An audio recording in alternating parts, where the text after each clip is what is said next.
नाशिकमध्ये मनसेच्या मिसळ पार्टीमध्ये नाराजीचा सूर उमटल्याचं पाहायला मिळालं।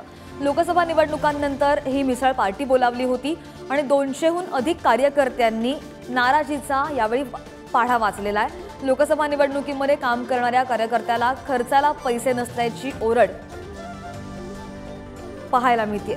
बातमी आपण पाहतोय नाशिकमधून।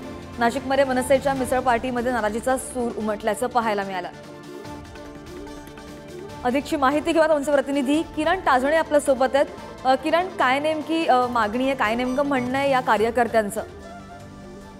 श्रद्धा, मनसेच्या वतीनं कालच्या दिवशी मिसळ पार्टीचं आयोजन करण्यात आलं होतं आणि यावेळेला पदाधिकारी कार्यकर्ते सर्वच जण या मिसळ पार्टीला उपस्थित होते आणि याच दरम्यान लोकसभा निवडणुकीच्या प्रचाराचा आणि एकूणच मनसेनं जो पाठिंबा दिला होता त्या पार्श्वभूमीवर कार्यकर्त्यांना त्यावेळेला माहितीच्या कडनं जी वागणूक मिळाली त्या वागणुकीच्या पार्श्वभूमीवर नाराजी व्यक्त करण्यात आली। इतकंच काय तर खर्चाला जे पैसे द्यायला पाहिजे होते ते पैसे देखील दिले नाही अशी देखील ओरड यावेळेला करण्यात आली।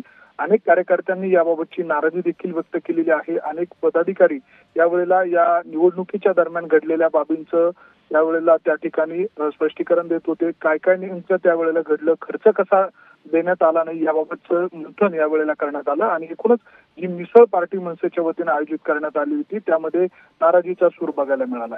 श्रद्धा, नक्कीच किरण, धन्यवाद दिलेल्या सगळ्या माहितीसाठी। बातमी आपण पाहत होतो नाशिकमध्ये।